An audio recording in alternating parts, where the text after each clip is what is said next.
My name's Philip Mershon. I'm an advisor at Sica Fletcher Advisors. We're a leading insurance industry M&A advisor, and I'm here today with one of our partners and managing members, Michael Fletcher. Hi, Mike. How you doing? Phil, how you doing? I'm doing really good, thanks. We decided that we would do this. We wanted to take the opportunity to talk through the Arthur J. Gallagher acquisition of Assured, which was announced at the end of last year. It's supposed to close later this year for a couple of reasons. One, I think it's an interesting deal. We've got a lot of strong opinions on it, and we think that it signals some interesting things in the market. Mike, if you don't mind, I'm just going to start. I'm going to read a quick piece of the press release that Gallagher put out when they announced the deal, and then we can go from there, if that's okay Sure. with you. Excellent. Great. As I said, in December last year, at the end of the year, Arthur J. Gallagher announced that they were going to purchase AssuredPartners. And the quote from the agreement or the release that I wanted to read is, under the agreement, Gallagher will acquire AssuredPartners for a gross consideration of $13.45 billion, so pretty close to $13.5 billion. It represents a pro forma EBITDA multiple of 14.3. They're also giving, I'm not quoting, but they're also giving effect to an estimated $1 billion deferred tax asset. So that takes the net consideration, the purchase price, down to approximately $12.5 billion. So at that, when they add in some synergies that they're modeling in, they're releasing that they say that the EBITDA multiple is 11.3 times. Right. They're acquiring, depending upon whether you're looking at buyers or sellers view, according to the press release, around $1 billion of EBITDA. So, I think that we should start there. Mike, what sticks out to you specifically about these numbers? Well, Phil, as you know, in around the office and internally, when I talk about this, people get a little upset at me because I really believe this is probably the best deal for Gallagher. One of the best investments anyone's made into an insurance broker in the past decade. So I think it's a spectacular deal for Gallagher. I also think it's a great deal for Assured, and we could talk about that later. But this was a really solid deal. So if you just look at broad strokes, I think they acquired $1 billion of EBITDA. Now Gallagher's saying they paid 11.5 times for it. Last year, as a firm, we did 50 transactions. And I would say the average deal traded for about 11.5 times EBITDA. Now, those are firms with EBITDA between $2 and $7 or $10 million. So Gallagher effectively bought $1 billion worth of that in one fell swoop for the same price. So that's pretty impressive. What's interesting is, it gets a little frustrating, and as you know, what we hear every day, people calling us and asking us all the time, hey, multiple, where are the multiples? Where are the multiples? And we lost an assignment last year because someone claimed that, another advisor was going to be able to get them 17 times EBITDA.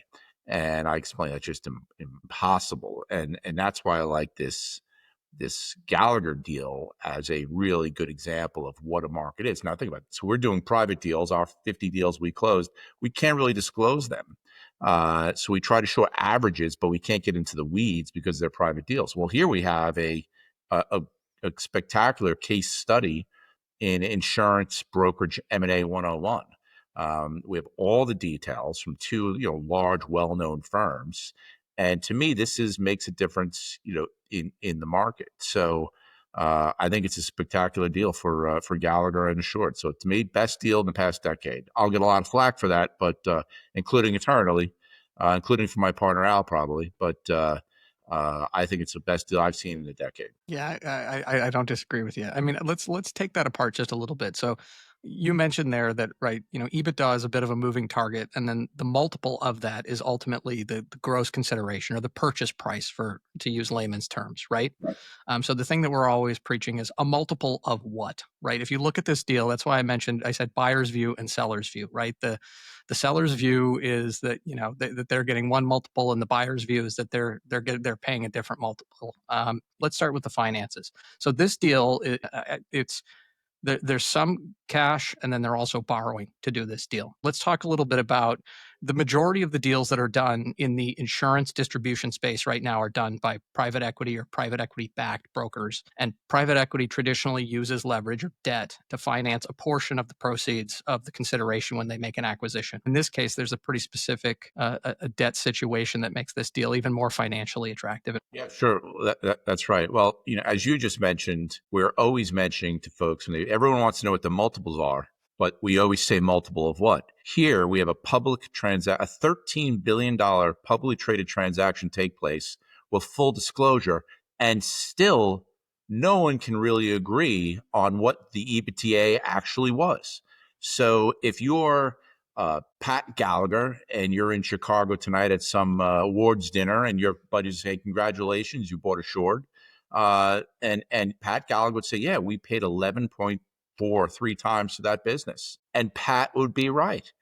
If Jim Henderson is out, or Randy Larson talking about, wherever they might be, and someone say, "Hey, great job, you sold the company," and they said, "Yeah, we sold it for 14 and a half times EBITDA," they would be right. So, it's in the eye of the beholder. But the one thing that is constant is the purchase price. So we all know, $13+ billion was the purchase price. So it looks like when Assured was marketing it looks like they were marketing it around $980 million or so of EBITDA. And that's with their pro forma adjustments and changes that they were making. So that was their pitch. Now, Gallagher kind of walks you through on how they didn't necessarily agree with the pro forma.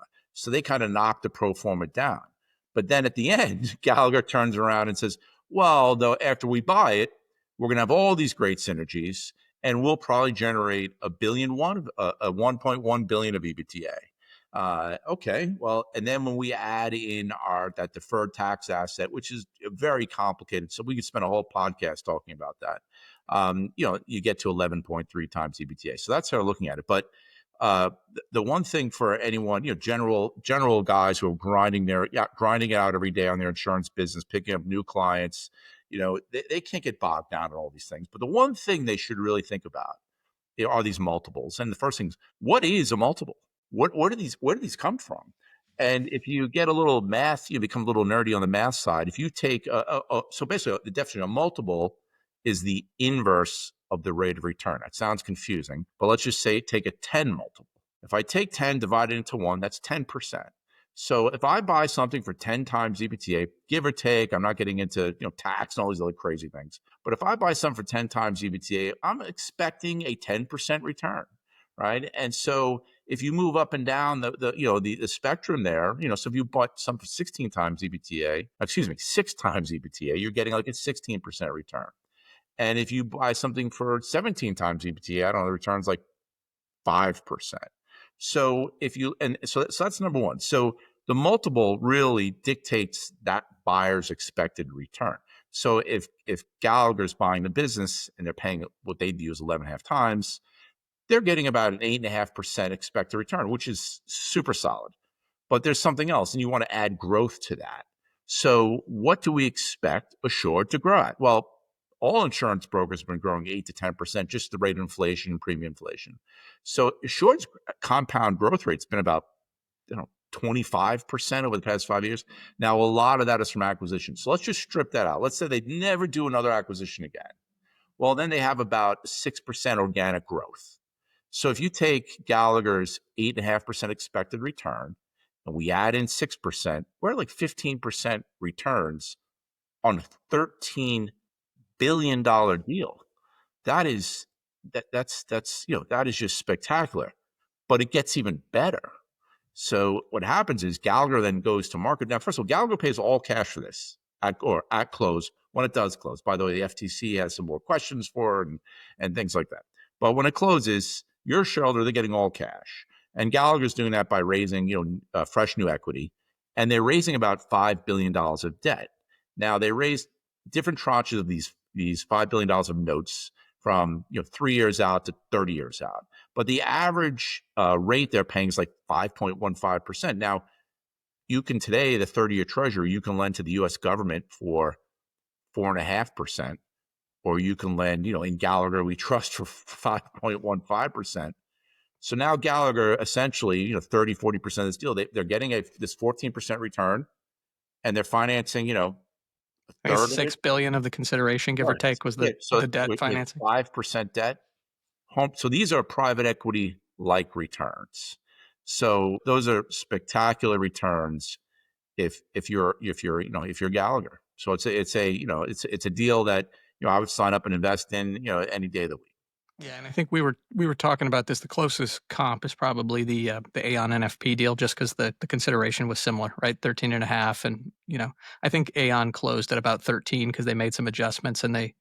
It's well. I mean, this will be another episode for us. But when Aon announced that, they did something interesting. In their presentation, they said they paid 15 times EBITDA, with a very interesting footnote.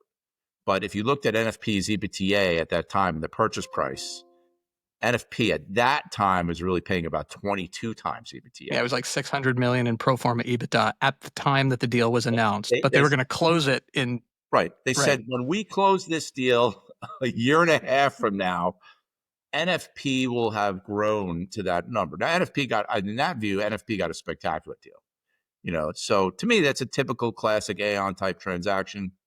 I mean, NFP got a spectacular deal out of that. I don't think necessarily Aon shareholders did. If you're a Gallagher shareholder, yeah, I mean, Pat Gallagher pulled a spectacular deal off for you. This was not about this big corporations making bad deals, and this was a very good deal. Yeah, I agree. And the only reason I bring it up, I mean, even if you take the Aon NFP deal at face value, right? Let's say that they did pay 15 times, this is still a superior deal for Gallagher in terms of the multiple being lower, right? And I think, one of the reasons that we were talking about that might be the case is because they're just, for deals this size, there just isn't the same size market as there is for smaller deals. There's very few people with the balance sheets that are capable of going out and doing a deal like this Assured deal. So Yeah. So let's look at that. So you would say, hey, why didn't this go the private equity route? Well, it's $1 billion of EBITDA. And so if you look at the private equity, which has had a spectacular run for the past decade, it also followed interest rates down as part of their private equity returns are very highly correlated to dropping interest rates. But if you're a private equity firm, private equity, these guys make money by charging they charge 20% of the profits they can make for their investors. So to get, private equity needs 30% returns to make it worthwhile. So how could you get, 30% returns on the Assured deal? Well, if you're going to borrow, you said that they would need to borrow even more. But if you're buying an asset, even if it throws off 8% or 14%, you're borrowing at 10 or 11%, it's hard to move the needle. Also, you're not going to grow Assured from $1 billion to $2 billion. So yeah, if you pay 15, 16, 17 times EBITDA for a $100 million broker today, okay, you might be able to do that because you're going to try and grow it to 2, 3, 400 million, but you're not growing Assured. Assured's a massive, massive operation. So in my view, private equity couldn't do this deal. And so who's left? Well, Aon, you just mentioned, did the NFP deal. We've got Marsh, who's also now, as my partner would say, encumbered on their own deal. yeah, they just closed a deal for McGriff, Right. which wasn't as big, but it was still very, very large deal. Right. And then you have, now this would have been a great deal for Marsh. And then really the other firm that could have pulled this off, and I think's probably got the best balance sheet of the whole industry, is Brown and Brown. But the leadership of Assured is from Brown and Brown. These guys have fought it out tooth and nail over the past 15 years. So that just wasn't going to happen. So the only firm left really was Gallagher. Right. Which, again, if you're a business owner listening to this podcast, that's probably not the situation that you'll find yourself in. And despite the fact that borrowing costs have gone up, there's so many well-capitalized buyers for smaller firms, right? That there's still competitive tension in the market. But in this case, I think it really limited their options. Right. Well, it doesn't make sense. If you're a firm and you could trade for, let's just call it 11 and a half times guaranteed. Now, our range last year was between 9 and 14. And this is our version of EBITDA, which is very different than maybe someone else's version. And these are guaranteed numbers. This is not, hey, I'll buy your business and I'll pay out over the next 10 years. This is guaranteed to close. So when we take all those 50 deals and we run them through the mill, we're ending up with 11 and a half times EBITDA, right? So what effectively a firm with $1 million of EBITDA in the Midwest today can trade for around that 11 and a half times guaranteed mark. You're trading for the same number as a company with $1 billion of EBITDA. Now, if you look at the past quarter century, so which is crazy. I started doing insurance M&A in 2001, and I cannot. So this for We got about generation. 50 well-capitalized buyers now. How many were there Right. when you started? So two. So if you're going to sell your business in 2001, you sold to Brown, maybe USI, Hub, and Gallagher, Or a and maybe a bank? couple of banks, Bank of America.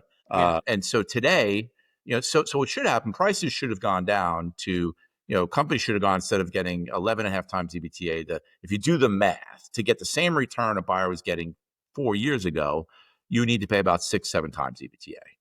But they're still paying 11 and a half, and that doesn't make sense. And what we talk about reasons why is, well, now instead of 3 buyers, there's 50 institutional buyers competing. While interest rates are up, they're up because of inflation, and you have premium inflation. So that's sort of making up a lot of that. And then, unlike even in 2013, you had about $300 billion of private equity cash flow capital on the sideline. Today, there's something like $3 trillion of money looking to go to work. So there's this career risk if you're a private equity firm. If you're not going to pay the 11 and a half times EBITDA, you're probably not going to be able to buy anything. So it's a great time still to exit. I think it's actually where we got sort of the wind at our back a little, because the new administration, even though we're announcing tariffs now and getting people nervous, but I would encourage anyone to look up the Treasury Secretary. This is probably the smartest Treasury Secretary we're going to have in U.S. history. Scott Bessent. I mean, him and George Soros are the guys that shorted, that broke the bank when they shorted the pound. But he's specifically come out and said their target is to get the 10-year Treasury to 3%. And right now it's about 4.1. It's been about 4.5. So if you get the 10-year Treasury at 3%, you probably drive down private equity borrowing costs from 10 to 11, probably down to 7. So that's a pretty good spot to be in. The tariffs don't affect really insurance. So we have this bullish. We're more bullish. Where 2 years ago I was extremely bearish on our own business. But I mean, I think, but Gallagher does set the tone now. For the larger agencies, the question would be, if you're, 1, 2, 3, 4, 5, $600 million EBITDA, many of them, I believe, expected to trade for 17, 18 times EBITDA, and some did. So remember, 17, 18 times EBITDA, getting a 5% return, expected growth of, with acquisitions, who knows where we're going to be. But if you're borrowing at 10, 11%, that becomes difficult to do. So there will be a reckoning sort of at the large, transaction level to see how all these things, play out. And so if you're a firm, and remember, if someone's buying you for 11 and a half times EBITDA, and they want to make 3 times their money, well, they're going to have to trade for like 17 times EBITDA. So now we think there's a lot of those transactions under 250 million, like 100 to 250, will probably still trade in that 50. There's enough demand, 15, 16. But I think, we'll have some wind, some wind at our back in terms of interest rates. I believe are going to be lowered. Tariffs are going to scare people. The economy might slow down. I don't think Trump and the team want the economy in this high growth phase. I think they want to kill inflation, slow things down, reset this global trade. But part of that will bring interest rates down, which is bullish for the insurance broker M&A market. Let's talk a little bit about, how this looks from Assured's view, and then maybe we can wrap up with a couple of takeaways, just in terms of general principles that we can extrapolate from this deal. Right. Well, I say it's a great deal for Gallagher shareholders. I think it's a great deal. Or I'll rephrase that. I think it's a solid deal for Assured shareholders. Now, if Assured had gotten NFP's deal in theory was better, and Aon's taking a way lower return than Gallagher. So it was, but remember, that was a year earlier. And NFP is a little bit of a different animal than as far as a mid-market broker. So NFP's deal, had Assured could have gotten that. And also, by the way, I believe NFP's deal, they're taking Aon stock. So it's not so clear liquidity. If you have $1 billion EBITDA, you're an Assured shareholder for many years, you just got 100% liquidity at what really is probably viewed about 14 times EBITDA. That is a home run. In today's market with essentially, 10% senior debt interest rates. Now, remember, over the past 25 years, Gallagher and Brown and the public brokers have traded for around 10 times EBITDA. That's like the average EBITDA. And today they're trading at 15, 16. So I think it's a solid deal for Assured. I mean, it's a home run deal because they got liquidity. So you'll be very happy if that took place. Yeah, would have you been happier if you got 17? But I don't know if it was 17 and a lot of Aon stock, and I don't know if it was restricted or not. So it was a solid deal for Assured, a really solid deal for Assured. And, Assured and Gallagher, Gallagher and Brown are mid-market brokers. Assured's a mid-market broker. Now, some folks are saying, oh, well, a reason Assured didn't trade for 15 or 17 times EBITDA is it was not, they were not integrated. They were not integrated management team. I don't buy that at all. So the Brown and Brown's still not, integrated. This is the Brown and Brown model. I mean, I don't buy that. Assured was very, very well run, and so I don't buy the not. It was Brown and Brown too. That's how I kind of see Assured with some twists to it. So I don't buy that. Oh, it wasn't integrated. That's why I traded for less. That doesn't make any sense to me because that would say Brown and Brown should be trading for less. And by the way, Brown and Brown in the past 25 years has been one of the best performing stocks, not best performing insurance stocks, best performing stocks. So Assured was, very much like that. And so all in all, I think it was a great deal for both sides. Both sides, I think, got, out of it what they need in a very tough time with high interest rates. And, remember at that time when they, going into that, the political climate was a lot of uncertainty. So all in, I still hold my position. It was, best deal I've seen in 10 years. Yeah, and just to offer an opinion, you can send the hate mail to my email. Don't send it to Mike. But right, if you're looking at the difference, just as I mentioned earlier, the strategic differences between the two. I mean, they're different businesses, right? NFP had some wealth, but it's still, effectively a mid-market insurance brokerage with some employee health and benefits, and then a little bit of wealth. Mostly just mid-market insurance on the Assured side, right? But Yeah. when you're looking at pairing up a Gallagher with an AssuredPartners, Assured is definitely going to get more capabilities by partnering with someone like a Gallagher, right, than they had before. There's no question about that. The flip side is Gallagher is already in their business, right? So putting those two things together is just kind of a natural fit. And honestly, I really do think that strategically that this whole is greater than the sum of the parts, right? Because now there's no question. I mean, Gallagher is a historic performing stock, a super well-run company, right? Pat Gallagher really knows what he's doing, but now just in terms of balance sheet, sheer size, revenue, there's no question about which table they're eating at, right? With the size of that transaction, they are now at the top table with the other big guys, right? The flip side is Aon, while they've long been at that top table, we're really late to the party on the mid-market piece, right? Marsh figured that out, right? Brown and Brown has always been in that business. Assured and Gallagher have always been in that business. And if you look at not only where the highest growth parts of the business are, but also the best margin expansion and the best margins in the business are, it's in the mid-market. So they needed to do something big, and they needed to do something, they had a big transaction that did not go through where they were trying to combine with Willis. And I think that their leadership team looked at that and said, we got to get into this mid-market space. And so there may have been a little bit of a hurry up, do something approach to pricing that NFP deal. Not to say that it's not a good company, but I just think that could account for some of the pricing disparity there. So again, send complaints and hate mail to me. You have to imagine that I'm sure Brown and Brown and Gallagher looked at the NFP deal. No inside baseball here, but I'm just assuming they looked and they weren't going to pay when it was announced. They were really paying 22 times the EBITDA. So that was that would be spectacular. Now, as it's played out, they did some changes, and then it closed somewhere around, I think, that 15 to 17 mark.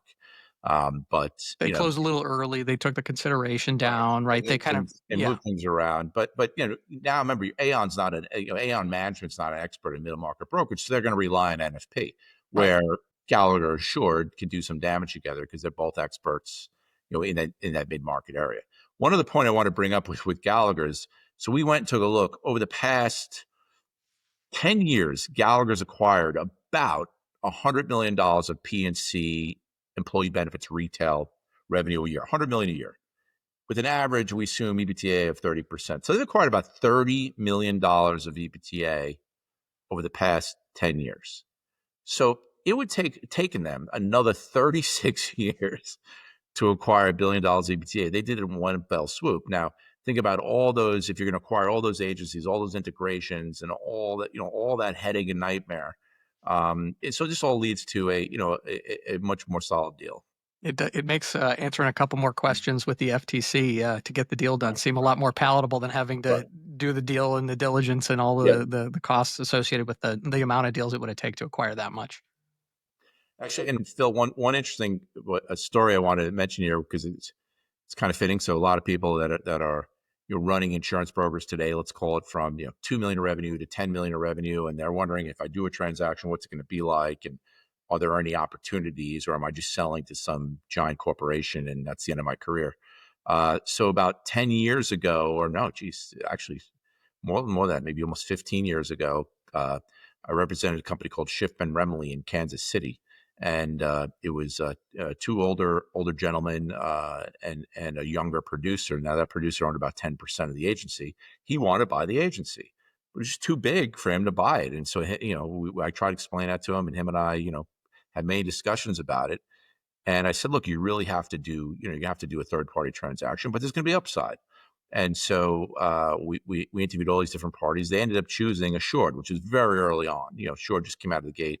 And so so that producer, essentially traded his 10% of that small firm in for more shares of Assured, and he became a producer with Assured, ultimately running that office there in Kansas City and ultimately moving up the chain. Well, today he's this, so it was announced basically the CEO is Randy Larson. So Randy Larson is a producer in a agency in Kansas City and back in 2012, and super talented guy, obviously. And so you want to seize an opportunity, and so you know I don't think either of us could have projected him being the CEO of a deal that's sold for $13 billion, 12 years later. But there's not enough talent in the insurance world. So for folks that have talent and want to have ambition to get involved and build out build out a business, there's plenty of opportunity out there.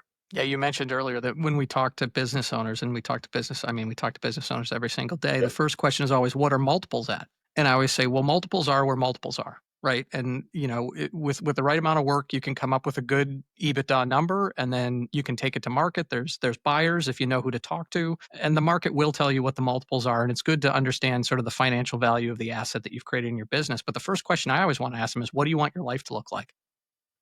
Right. What do you want from the possibility of partnering with one of these firms? Because again, the financials are important. There's no question that the financial impact is very, very important. But at the end of the day, there's so many different types of companies out there that have so many different things to offer that depending upon what someone's purview or life goals are, you can either just get liquidity or you can put yourself in a position to become the CEO of a $1 billion of EBITDA business, right? It really depends on Yeah, what you want to do with your life. I think that's important because I think the average principal of those 50 deals we did last year, the average age of the principal was like 53.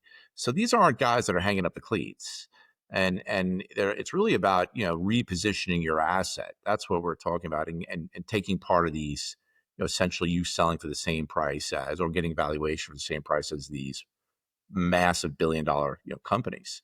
But if you do a deal just for the money, I mean, just for the money, you're going to be miserable. And so if you pick a partner, just because they're going to pay a little bit more. Now, the good news is we're going to get the economics right. If there's a really good fit, most of these buyers are going to step up and compete and win. I mean, they want to make sure they got the right fit. So our job is to get the finances right. But I really believe that the reason we were number one in the industry again last year is because I think we focus on what does life look like after the deal X finance, and can we get the deal to be where you come to work the next day and you're more excited than you were before. Now, all these folks running an insurance business, highly successful, ambitious, A-type personalities. For many of them, it's not going to be. Obviously they want to secure their families and their future, but it's none of these guys want to hang up the cleats. And there's a lot of opportunities. So that's why now there's 20 years ago you had 4 places to sell to, or now there's 50. And these are 50 that can pay the types of numbers that warrant these valuations. So it's a great opportunity still that continues to be, if you're an insurance principal, it's a great asset. Yeah, and it's 50 opportunities to find a new way to do business, right? How does the arch, the arch salesperson that's running a business and has done an amazing job growing that business, what does that look like if they're able to not also be the head of accounting and marketing and, all of the other functions that business owners have to contend with on a day-to-day basis, right? That's some of the types of relief in addition to, tools, resources, brand recognition, whatever the opportunities may be, depending upon the type of partner. There's a lot of variety out there. Absolutely. So I guess maybe a good way to finish up, looking at this, we've kind of talked through what this deal looks like and how it's good. Maybe just some general takeaways. Yeah, well, I think there's two things. You're sitting on if you own one of these businesses, you're sitting on a valuable asset. And now remember, about 50% of business owners in this country have no asset value. There's no one to ever sell this business to. So you've already sort of won, that 50%.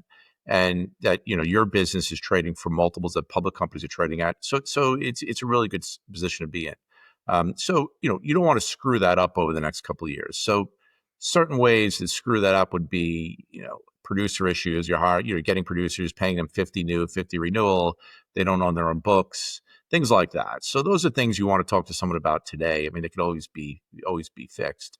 But I think if you really want to maximize the value of the business, at some point, selling the business is something that you don't get not to do. I know it sounds like a double negative, right? You will have to do something because you're the victim of your own success. These businesses are too big to perpetuate internally. So, so maybe that's 5 years from now, 10 years from now, 15 years from now. So yeah, some things you want to think about. Hey, when I get to that point, hopefully I was doing things right. You can plan for making a decision, or a decision could be made for you, Right, right, right. right? Well, that's great. I think that, if you're interested in the stuff that we talked about, or if you're drowning a little bit in the numbers, we have a paper also that we've written on this where you can go back and go through it at your own pace. We're also happy to answer any questions. We'll put a link for that paper and also our contact information in the show notes.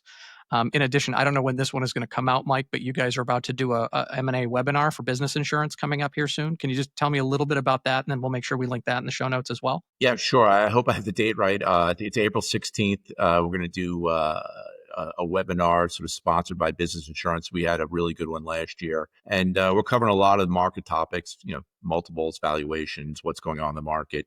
I believe it's 45 minutes long. We take questions at the end. And so if you register, even if you can't make it, you'll get a copy of that video sent to you at some point. And I believe on our website, we have ways to link to that. But Yeah, I'll link even if you're watching this after that was presented, I'll make sure that there's a link to a video recording so that you can go back and view that if that's something that's interesting to you. Well, great. Thanks for taking the time to do this, Mike. Thanks a lot. Thanks for putting this together, and look forward to the next one. All right, sounds great. Thanks, Mike.